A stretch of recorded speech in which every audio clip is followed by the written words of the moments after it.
दोस्तों, home take के एक और नए वीडियो में आपका स्वागत है। इंसान, पृथ्वी, सूरज, सूर्यमाला, आकाशगंगाएं, ऊर्जा और समय, ये सभी चीजें ब्रह्मांड में समाये हुए हैं। जहाँ तक हम जानते हैं, ब्रह्मांड अनंत है, इसकी कोई सीमा नहीं और यह लगातार फैलता ही जा रहा है। हमारा ब्रह्मांड दो हिस्सों में बटा हुआ है, ऑब्जर्वेबल यूनिवर्स और एंटायर यूनिवर्स।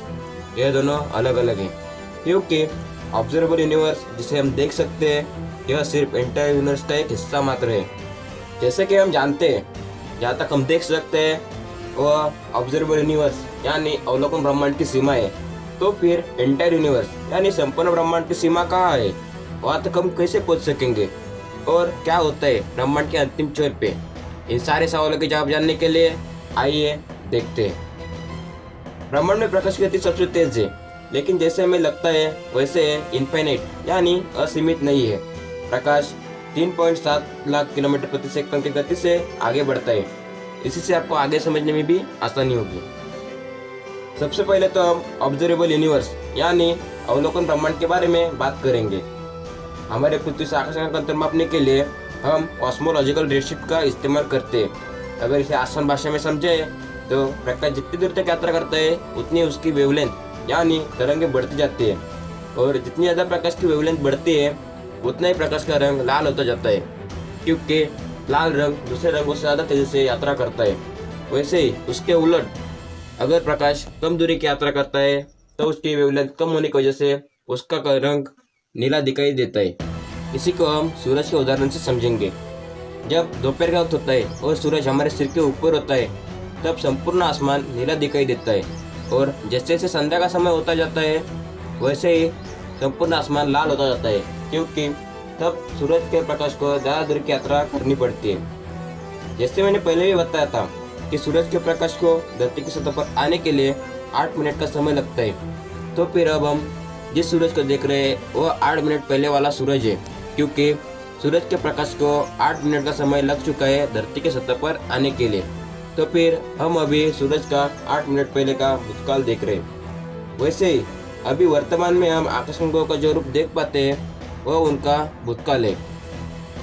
अब तक की सबसे पुरानी या दूर की आकाशगंगा की जो तस्वीर ली गई है वो 13.8 अरब प्रकाश वर्ष दूर की है, और अब तक 46.5 अरब प्रकाश वर्ष दूर चली गई है। अभी मैंने कहा कि आकाशगंगाएं दूर चली गई है, ऐसा मैंने क्यों कहा? इसके जवाब जानने के लिए हमें ब्रह्मांड की शुरुआत में जब बिग बैंग हुआ था उस समय के बारे में थोड़ा फार जानना पड़ेगा। ब्रह्मांड की शुरुआत में एक छोटा सा बिंदु या फिर जिसे हम ब्लैक होल भी कह सकते हैं, जिसमें असीमित पदार्थ, घनता और गुरुत्वाकर्षण भरा था, उसका विस्फोट हो जाता है और उसमें समाया हुआ असीमित पदार्थ सभी ओर फैल जाता है। इसी को बिग बैंग के नाम से भी जानते हैं। इस समय संपूर्ण ब्रह्मांड गर्म और छोटा सा था, लेकिन जैसे जैसे समय बीतता गया संपूर्ण ब्रह्मांड फैलता गया और ठंडा होता गया। बिग बैंग तरीके से होने का प्रमाण हमें दो बातों से पता चलता है। पहला प्रमाण कॉस्मिक माइक्रो बैकग्राउंड या CMB, जिसे संपूर्ण ब्रह्मांड से आने वाले रेडिएशंस को मिलाकर बनाया गया है। इसमें हम देख सकते हैं कि ब्रह्मांड के तापमान में कितना ज़्यादा फर्क है। जहाँ पर आकाशगंगाएं या तारे हैं वह जगह गर्म है और लाल रंग से दिखाई दे रही है, लेकिन वैसे ही जो जगह खाली और ठंडी है वह जगह नीले रंग से दिखाई दे रही है। ब्रह्मांड में आकाशगंगाओं के बीच जो खाली जगह है वह एक समान रूप से ठंडी है और उनका औसत तापमान 2.7 केल्विन या -27 डिग्री सेल्सियस इतना है, और बताता है कि यह सारा ब्रह्मांड एक ही जगह से आए हैं, जैसे कि बिग बैंग।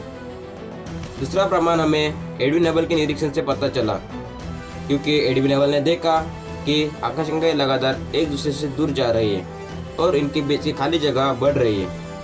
अगर ऐसे होता रहा और आकाशगंगाएं एक दूसरे से दूर जाती रहे तो फिर कुछ सालों बाद जो आकाशगंगाएं हमें 46.5 अरब प्रकाश वर्ष दूर से दिखाई दे रही है वो दिखनी बंद हो जाएंगी, या फिर हमारे अवलोकन ब्रह्मांड के बाहर चली जाएंगी। हमारा एंटायर यूनिवर्स यानी संपूर्ण ब्रह्मांड एक बुलबुले के आकार का है और यह लगातार बड़ा हो रहा है। ब्रह्मांड के लगातार फैलने की वजह से हम आज के तंत्रज्ञान की मदद से हमारे अवलोकन ब्रह्मांड के बाहर देख नहीं सकते, और वैसे ही जो आकाशगंगाएं हमारे पास है उनके यहाँ जा भी नहीं सकते। तो फिर हमें हमारे ब्रह्मांड के आखिरी छोर तक जाने के लिए क्या करना पड़ेगा।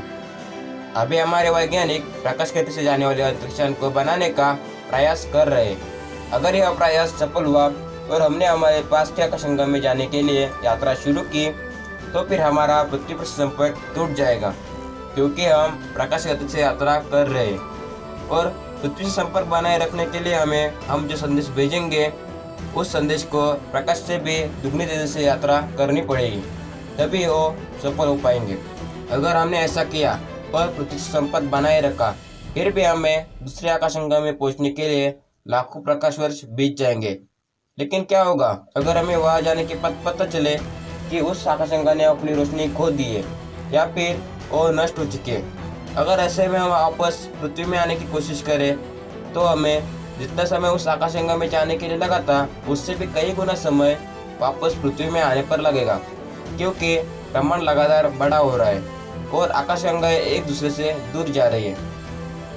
दोस्तों, प्रकाश की गति से भी यात्रा करने पर हमें बहुत सारी दिक्कतें आ रही है, वो भी सिर्फ हमारे पास के आकाशगंगा तक पहुंचने के लिए।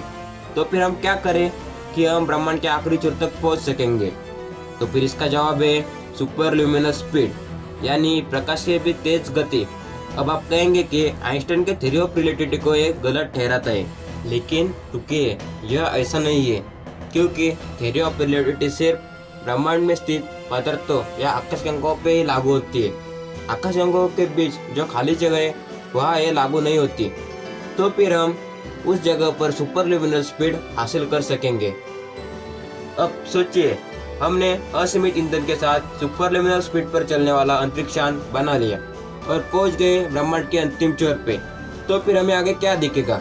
और भी सारे ब्रह्मांड, क्योंकि अब हम मल्टीवर्स में होंगे, जहाँ पर हमारे ब्रह्मांड जैसे ही अनेक ब्रह्मांड एक बुलबुले के आकार में होंगे और वो भी लगातार बड़े हो रहे होंगे।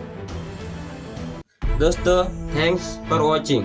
मुझे आशा है कि वीडियो आपको पसंद आई होगी। अगर आपको वीडियो पसंद आई हो तो प्लीज़ लाइक और शेयर कीजिए, और ऐसी और वीडियोस देखने के लिए अमसम टेक को जरूरी सब्सक्राइब कीजिए और बाजू में दिए घंटी बजाना मत भूलिए।